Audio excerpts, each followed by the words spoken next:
Okay, let's unpack this. Forget everything you thought you knew about wine because today we're diving into something truly fresh and unexpected. We're talking kiwi wine. That's right, wine made from kiwi fruit. And we're exploring the innovative brands making, well, serious waves in 2025. Our sources for this deep dive come from a really fascinating article highlighting these pioneering brands and, unique flavors from across the globe.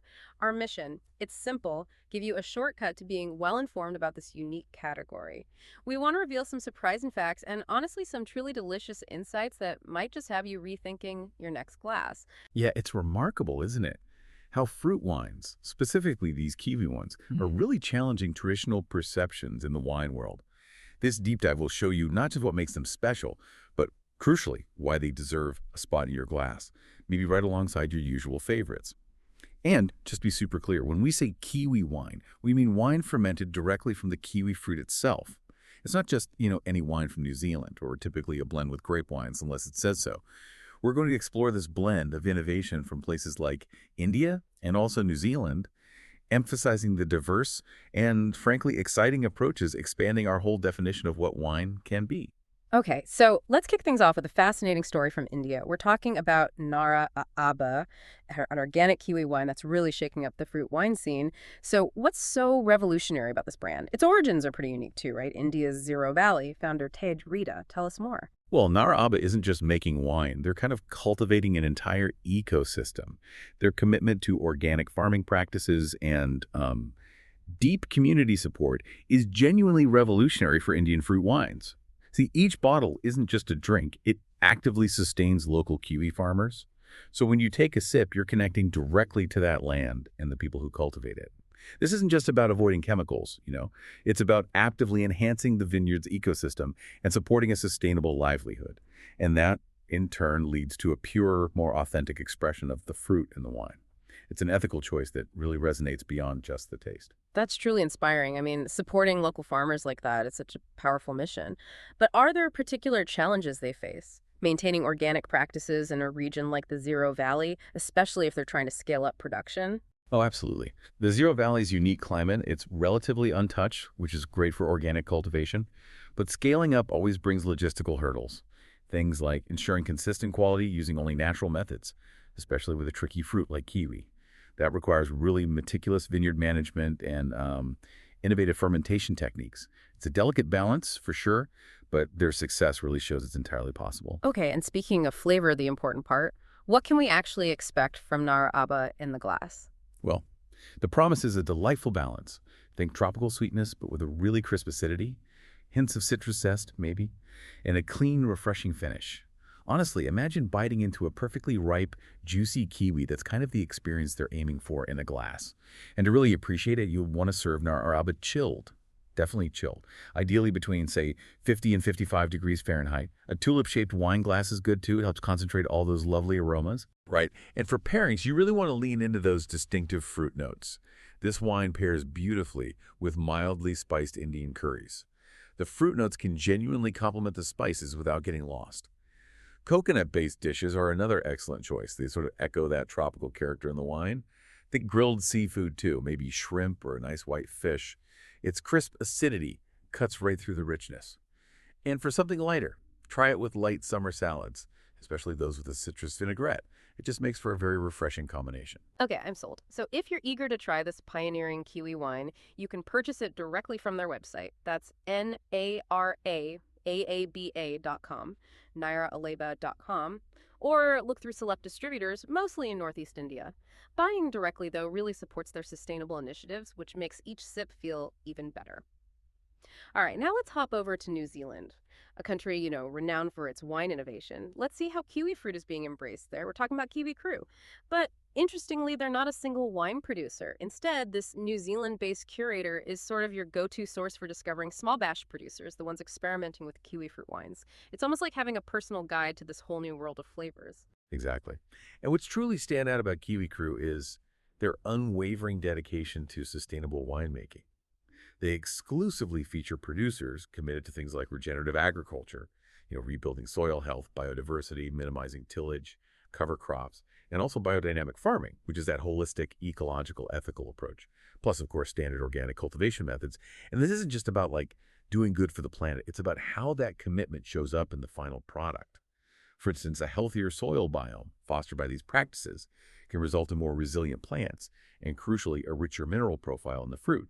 That translates directly into more nuanced, layered flavors in the wine, not just a generically clean taste. That's a fantastic point, connecting those practices directly to what ends up in our glass. Love that. So, what kind of flavor profiles should we expect from the selections Kiwi Crew curates? Is there a typical style? Well, you'll likely discover bright, clean expressions, often with quite vibrant acidity. You'll find those signature tropical fruit notes, sure, but often balanced with a subtle minerality, which sounds interesting. Plus, they often feature intriguing blends, kiwi fruit, maybe mixed with complementary flavors, and even limited edition experimental batches from these artisanal producers. Yeah, sounds like a new adventure with every single bottle. Definitely. And for pairing ideas with Kiwi Crew selections, I kind of envision a true New Zealand brunch experience. Think maybe goat cheese salads. The wine's acidity would just cut through the creaminess beautifully. Or lemony roasted vegetables, especially with fresh herbs, that would bring out the wine's sort of earthy undertones and its bright citrus notes. And a classic quiche. Whether it's for a weekend gathering or just a light lunch, that makes for a fantastic, really well-rounded pairing. Okay, the great news here is Kiwi cruise ships globally. So these exclusive New Zealand Kiwi wines are actually accessible pretty much no matter where you live. You can browse their current selection at kiwicrew.com. That's kiwi-she.com. And seriously, consider joining their mailing list. It gives you first dibs on special batches that often sell out super quickly. You don't want to miss those. Now, let's broaden out a bit more on New Zealand's innovative winemaking community. Because it's not just these new curators pushing boundaries. While kiwi fruit wine hasn't quite hit mainstream status there, established wineries are quietly experimenting. Fruit wines generally, including kiwi-based creations. Our sources indicate that Central Otago, the region famous for its amazing Pinot Noir, is actually becoming a bit of a testing ground for these exciting developments. It's fascinating, isn't it? How the same attention to terroir, that unique sense of place, climate, soil, landscape shaping the wine that makes New Zealand's Sauvignon Blancs world famous, is now being applied to fruit wines. This focus is creating really complex and nuanced Kiwi wine expressions that genuinely reflect their unique growing conditions. It feels like a natural evolution, really, for a country so deeply connected to its land and its winemaking heritage. Exactly. And a prime example of the spirit is Two Paddocks, owned by Yes actor Sam Neill. Now, Two Paddocks, look, they've built their reputation on exceptional Pinot Noir. They're rightly famous for it. But their sort of curious spirit and adventurous approach extends to these experimental fruit wine projects. It shows even established names aren't afraid to innovate. Yeah, and what makes Two Caddocks particularly noteworthy in this context is their deep connection to Central Otago's unique terroir and climate. That shapes everything they do. Their small-scale production focuses intently on quality over quantity, ensuring every bottle reflects their craft. You have to assume that this precision and dedication, the stuff they apply to their celebrated Pinot Noir, informs their experimental approach to fruit wines too. They're likely seeking the highest expression of kiwi fruit possible from their specific location. Couple that with sustainable vineyard practices, respecting the environment, and an inherently adventurous approach. Yeah, they demonstrate how established names can embrace new possibilities. It's important to note, though, that their kiwi fruit wine experiments seem to be pretty limited releases, so they're not always widely available. Your best bet for finding these, well, elusive bottles is probably through their wine club or maybe by visiting their estate offerings if you happen to be lucky enough to be in Central Otago. You can explore more at twopaddocks.com, TWOPADDOCKGAS.com. Okay, so we've talked specific brands. Let's maybe consolidate some general tasting, pairing, and sourcing advice for all kiwi wines. First, and this is crucial, we've said it before, but it bears repeating, serve them properly chilled, still aiming for that 50 to 55 Fahrenheit range for the best flavor expression. Absolutely. And when it comes to pairing, the real key is balancing complementary flavors without overwhelming the wine's unique character. You want to highlight the kiwi, right? Not hide it. And for visual appeal, definitely serve your kiwi wine in clear glassware. It showcases that beautiful, often pale green or golden color. Oh, and for an extra touch, maybe garnish with a small slice of fresh kiwi on the rim. It's simple, but it really elevates the whole experience. Nice touch. So for sourcing these unique fruit wines, it seems to boil down to a few key strategies. For Nara Awaba, best bet is ordering direct from naraaba.com, ensures authenticity, supports them directly. Kiwi Crew makes accessing New Zealand's innovations much easier with global shipping via kiwiperu.com, and remember that mailing list. For Two Paddock's occasional experiments, it's mostly their wine club or cellar door in central Otago. And finally, keep an eye out at specialty wine shops, particularly those focusing on natural or organic wines. They might just surprise you and carry some of these unique bottles.